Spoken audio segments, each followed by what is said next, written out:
नमस्कार साथियों, स्वागत है हमारे YouTube चैनल अवध एडु हब में। आज हम आपके सामने फिर से एक नए टॉपिक के साथ हाजिर हैं। आज का नया टॉपिक होगा मेरा ऑक्सिलरी वर्ब, जिसमें हम लोग पढ़ेंगे आज शुड, आउट टू और मस्ट के बारे में। आज परफेक्ट जानकारी दूंगा, डेप्थ नॉलेज क्या होता है शुड, ये इसका यूज कहाँ होता है, वो सारी जानकारी दूंगा। लेकिन आपसे मेरा निवेदन है कि आप मेरे वीडियो को लाइक करें और मेरे चैनल को सब्सक्राइब करें और इस वीडियो को लास्ट तक देखें। इससे आपका ज्ञान और बढ़ जाएगा। इंग्लिश में बहुत सारी जानकारी मैं आपको दूंगा, सिर्फ मेरे साथ बने रहें। तो चलिए आज का वीडियो स्टार्ट करते हैं। और आज हम लोग सबसे पहले पढ़ेंगे शुड के बारे में। शुड क्या होता है तो मैं आपको बता दूं, शुड एक मॉडल ऑक्सिलरीज है। जिन बच्चों को पता नहीं है वो मेरे डिस्क्रिप्शन में जाएं और वहां से सारे ऑक्सिलरीज को एक बार देख लें, उसके बाद इसको देखेंगे तो और अच्छा आपको समझ में आएगा। तो चलिए, शुड का अर्थ होता है चाहिए। और याद रखिए, शुड जो होता है वो सेल का पास्ट रूप है। किसका पास्ट रूप है? सेल का। सेल का पास्ट रूप है शुड। फॉर एग्जाम्पल, मैं आपके सामने एक एग्जाम्पल रखता हूं, वो कैसे है देखिए। अगर हम लिखते हैं ही सेड आई शैल गो, तो इस उदाहरण से हम ये समझेंगे कि किस प्रकार चेंज होता है सेल अपने पास्ट फॉर्म में शुड में। तो चलिए देखते हैं। जैसे इसको बनाते हैं, ही सेड दैट ही, ये सेल मेरा बदल जाएगा शुड में, फिर होगा गो। तो आप देखें, मैंने डायरेक्ट से इनडायरेक्ट बनाया तो यहां पर सेल अपना रूप बदल चुका है। सेल क्या बन गया? सेल बन गया मेरा शुड। आप यहाँ पर इस सेंटेंस के माध्यम से जान सकते हैं कि सेल किस प्रकार शुड बनता है। इसलिए हम ये कह सकते हैं कि सेल जो है वो इस सेल का पास्ट रूप शुड है।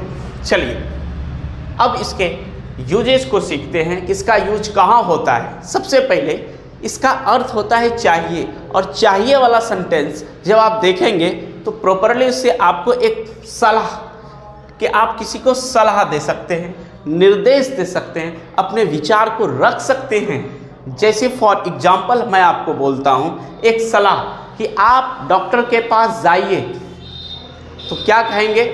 You should consult doctor, for example. या आपको कोई और सलाह देता है कि आपको पढ़ना चाहिए, यू शुड रीड। जब आपका एग्ज़ाम आता है तो आपके दोस्त, आपके जो अच्छे अच्छे दोस्त होते हैं वो भी आपको सलाह देता है, यार अब जो है ना पढ़ना चाहिए हम लोगों को, क्योंकि परीक्षाएं नज़दीक है। और मैं भी आपको सलाह देता हूँ कि आप मेरे वीडियो को अंत तक ज़रूर देखिएगा। यू शुड रीड, आपको पढ़ना चाहिए, ये एक सलाह दिया जा रहा है। दूसरा है निर्देश। आप वो तो दोस्त आपको सलाह देते हैं कि आपको पढ़ना चाहिए, लेकिन आपके पापा और मम्मी, आपके टीचर आपको निर्देश देते हैं यह काम आपको करना चाहिए, आपको समय पर पढ़ना चाहिए, आपको समय पर खाना चाहिए। वो एक निर्देश है। जैसे कि आपके पापा आपको बोलते हैं you should read at time, आपको ना समय पर पढ़ना चाहिए। अगर आप समय पर नहीं पढ़ेंगे तो आपको मार भी लग सकती है ना। इसीलिए मैं आपको सलाह देता हूँ कि आप समय पर पढ़िए और मेरा वीडियो ज़रूर देखिए। तो चलिए, तो मैंने आपको सिखाया सलाह और निर्देश।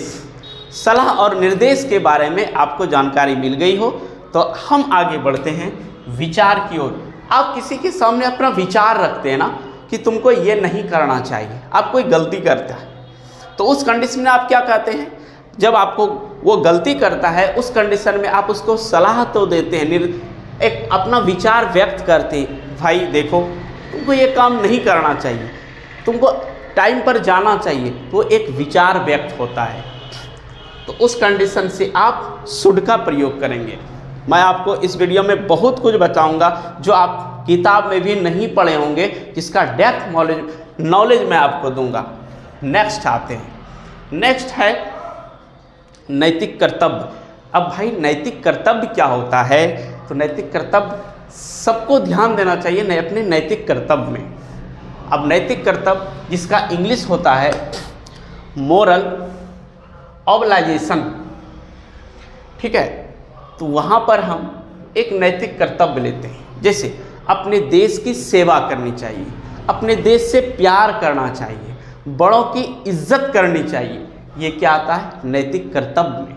सपोज दैट फॉर एग्जाम्पल अगर आप लिखते हैं we should love our country, इसका मतलब ये क्या हुआ? इसका मतलब ये हुआ कि आपको हम लोगों को अपने देश से प्यार करना चाहिए। ऐसा कौन बेवकूफ़ होगा जो अपने देश से प्यार नहीं करेगा यार? यस, प्यार करना चाहिए अपने देश से। देखिए we should love our country, ये मेरा क्या है? परम कर्तव्य होता है कि हम अपने देश को, हम लोग सब मिलकर अपने देश का विकास करें, अपने देश से प्यार करें। नेक्स्ट आता है संभावना। संभावना जैसे पॉसिबिलिटी, क्या चीज़ की पॉसिबिलिटी है? जैसे आप पढ़ते हैं, आप पढ़ेंगे अच्छे से पास होने की पॉसिबिलिटी है। जब आप सीखेंगे इंग्लिश तो आपकी पॉसिबिलिटी है कि आप अच्छे इंग्लिश जान जाएंगे, आप अच्छे से बात कर सकेंगे, ये पॉसिबिलिटी है। सपोज दैट बादल लगा देता है तो बारिश होने की संभावना है, तो वहाँ पर हम क्या कहते हैं कि चलिए उस एग्जाम्पल से हम समझते हैं। जैसे कि इट शुड रैन टुडे, आज बारिश होनी चाहिए। क्यों भाई होनी चाहिए? क्योंकि बादल लगी है, घटा एकदम फैल चुका है, तो अवश्य होनी चाहिए, होगी। आप वो ही पढ़ाएंगे, अवश्य होनी चाहिए। इसीलिए अगर आपको संभावना वाली बात है तो होनी चाहिए, वहाँ पर संभावना व्यक्त करते हैं। और अब जो टॉपिक है जस्ट आपके बगल में है आउट टू, ये सारे मैंने शुड क्या बताया, और शुड आपको अच्छे से समझ में आ गया होगा, ये मुझे यकीन है। अगर नहीं आया तो फिर मैं आपको एक बार रिवीजन करा देता हूँ। देखिए ध्यान से सुनिएगा, और जो पार्ट छूट गया उसको थोड़ा रिवर्स में जाइए, फिर से देखिए एक बार। तो पहला नंबर मैंने क्या बोला कि शुड का अर्थ चाहिए होता है, ये एक मॉडल ऑक्सिलरी है, ठीक। यहाँ पर पहला पॉइंट है मेरा कि सेल का पास्ट होता है शुड। किसका? सेल का पास्ट होता है शुड, आप इसको जान लेंगे। नेक्स्ट मैंने क्या कहा कि इसका प्रयोग आप सलाह, निर्देश या अपने विचार को व्यक्त करने के लिए करेंगे। थर्ड नंबर क्या बोला? मैंने बोला कि नैतिक कर्तव्य जब आप दिखाएंगे अपने समाज के प्रति, अपने समाज का विकास करना चाहिए, तो उस कंडीशन में जब मोरल ऑब्लाइजेशन हो तो वहाँ पर हमें शुड का प्रयोग करना चाहिए।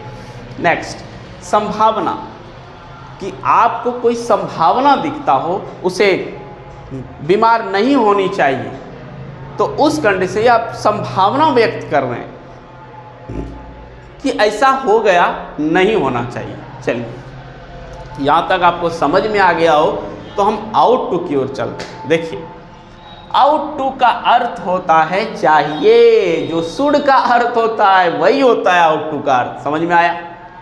चलिए अच्छे से सीखते हैं।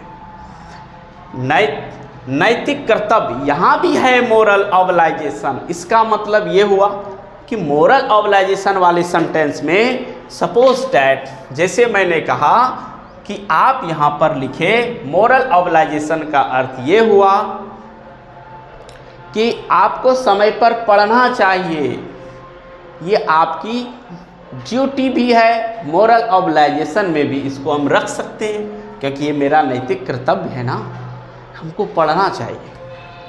अब फिर है संभावना। संभावना वाली सेंटेंस में आप आउट टू का प्रयोग करेंगे। जैसे फॉर एग्जाम्पल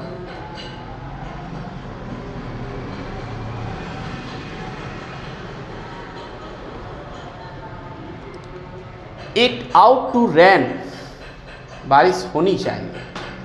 आज पापा को आना चाहिए, लिखेंगे my father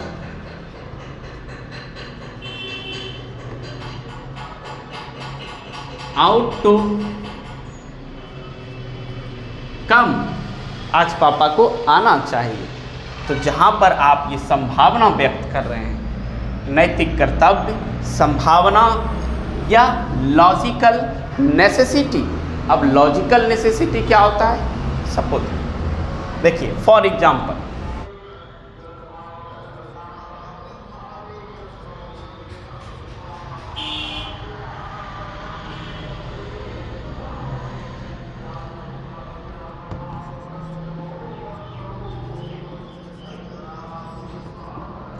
you ought not to be late, तुम्हें विलंब नहीं करना चाहिए। वहाँ पर हम लॉजिकल नेसेसिटी हुआ, इसीलिए इसमें हम आउट टू का प्रयोग करेंगे। तो यहाँ तक आउट टू का प्रयोग हम लोग सीख गए हैं। तो मैं आपको लास्ट में एक सलाह देना चाहता हूँ, जहाँ भी मित्रों आप शुड का प्रयोग करते हैं वहाँ एकदम बेहिचक आप आउट टू का प्रयोग कर सकते हैं, कोई दिक्कत नहीं। जहाँ भी आप शुड लगाएंगे आउट टू लगा सकते हैं, कोई दिक्कत नहीं है। चलिए, अब मैं जो आपको बता रहा हूँ वो शुड का एक दो नियम और है जो बिल्कुल अलग है। देखिए कैसे। बच्चों, अब हम लोग पढ़ेंगे शुड बी और शुड हैव के बारे में। ये भी शुड का सबसे महत्वपूर्ण पॉइंट है, आप इसको ध्यान से देखेंगे। शुड बी का अर्थ होता है बनना चाहिए, जैसे कि उसे डॉक्टर बनना चाहिए, हम लोगों को विनम्र होना चाहिए, उसे खिलाड़ी बनना चाहिए। तो इस कंडीशन से हम वहाँ पर शुड बी का प्रयोग करेंगे। जैसे कि चलिए बनाते हैं इसको, उसे डॉक्टर बनना चाहिए, he should be A doctor. हम लोगों को विनम्र बनना चाहिए। ये सेंटेंस आप हमारे कमेंट्स बॉक्स में लिख के देंगे, इसको खुद से बना के देंगे। ये कैसे बनेगा ये आप लोगों के लिए मैंने छोड़ा। मैं नेक्स्ट, अब यहाँ पर है शुड हैव। शुड हैव का अर्थ होता है पास होना चाहिए, जैसे कि हम लोगों के पास पैसा होनी चाहिए, तुम्हारे पास कार होनी चाहिए। तो मैं इसका दूसरा सेंटेंस बना रहा हूँ। पहला सेंटेंस आप बना लीजिएगा और मेरे कमेंट्स में डालिएगा। तुम्हारे पास, you should have a car. अब आपको समझ में आ गया होगा शुड हैव का प्रयोग कहाँ करेंगे, शुड बी का प्रयोग कहाँ करेंगे। याद रखिए, शुड बी के बाद नाउन ही आता है, और शुड के बाद जब तक बी नहीं होगा तो नाउन नहीं देंगे, और शुड के बाद वर्ब का पहला फॉर्म आएगा। ये भी याद रखिएगा, क्योंकि शुड मॉडल ऑक्सिलरी है। शुड जो है, शुड के बाद V1 का प्रयोग करेंगे, विदाउट इन्फिनेटिव का यूज करेंगे। ये भी आप ध्यान रखिएगा। तो चलिए मित्र, हम आगे बढ़ते हैं अब मस्ट की ओर, क्योंकि मैंने शुड और आउट टू दोनों का नॉलेज आपको अच्छे से दिया है। अब देखिए हम लोग मस्ट की ओर बढ़ेंगे। ये भी बड़ा ही मज़ेदार टॉपिक है मस्ट का। चलिए मस्ट के बारे में देखिए क्या है मस्ट के बारे में। सबसे पहले, आपने कभी देखा है कोई भी चीज़ के लिए आप जिद करते हैं, जो आपके पापा मम्मी जोर देते हैं, जैसे कि तुमको ये अवश्य नहीं करना चाहिए, तुमने जो किया वो तुम दंड के अधिकारी हो, इस तरह से आपको कभी डांटा है? अवश्य डांटा होगा। तो उस कंडीशन में अगर ये आपको ट्रांसलेशन बोलचाल की भाषा में आपको दे तो कैसे बनाएंगे? देखिए मैं आपको सिखा रहा हूँ। जोरदार सलाह, आज्ञा, कड़ा निर्देश। अगर कोई आदमी जोरदार बोलता है, तुम वहां अवश्य जाओगे, यस, इसको मैं बना रहा हूं। तुम वहां अवश्य जाओगे। क्यों भाई जाएंगे? तुम्हारा मन, यस, वो कहेगा नहीं, मैं तुम्हारा सीनियर हूं, तुमको जाना है। तो वहां क्या करेंगे आप? चलो मानना पड़ेगा। देखिए इसको बनाइए, यू मस्ट गो देयर, तो मैं वहाँ अवश्य जाना चाहिए। अब ये तो हो गया एकदम जोरदार सलाह, निर्देश या आज्ञा, ये आज्ञा दे रहा।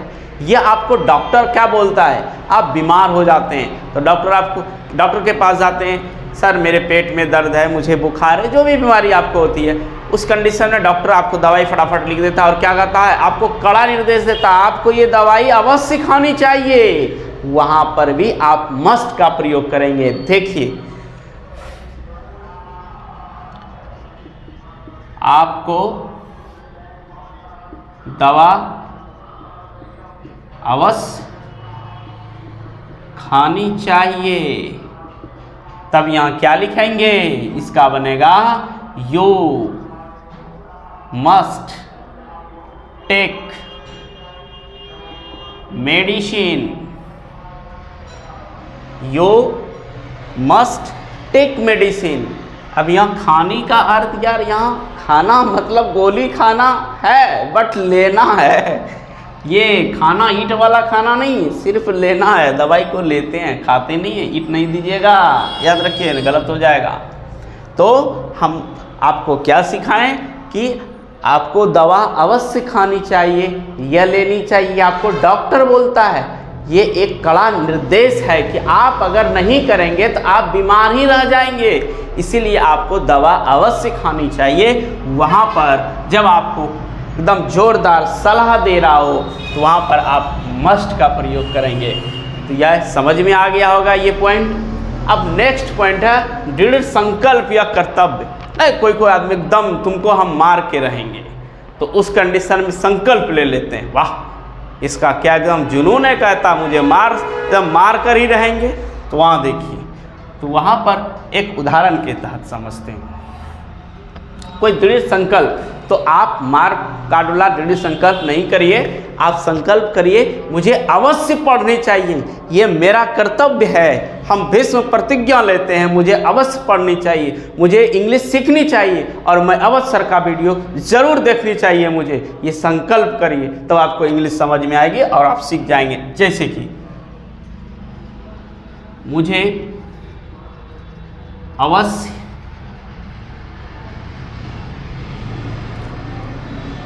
अंग्रेजी सीखनी चाहिए, मुझे अवश्य अंग्रेजी सीखनी चाहिए। ये आपने क्या किया, एक संकल्प लिया। इसको आप कैसे बनाएंगे, मस्ट से बनाएंगे। देखिए, आई मस्ट लर्न इंग्लिश, मुझे अवश्य अंग्रेजी सीखनी चाहिए। तो प्यारे बच्चों, आपको ये दोनों पॉइंट समझ में आ गया हो, तो अब मैं तीसरे पॉइंट्स की ओर बढ़ता हूँ। वो तीसरा पॉइंट है संभावना। जिस प्रकार मैंने शुरू में बताया कि संभावना, यहाँ भी संभावना ही है, लेकिन अगर वो संभावना जोरदार हो कि एकदम होना ही होना है, मस्ट होना है, तो वहाँ पर आप करेंगे मस्ट का यूज। जैसे कि अगर कह दिया जाए एकदम पूरा तरह से मेघ छा जाता है, बारिश होनी है, मैं बारिश का सेंटेंस इसीलिए लेता हूँ, वो सबसे साधारण है और आपको समझ में आ जाएगा।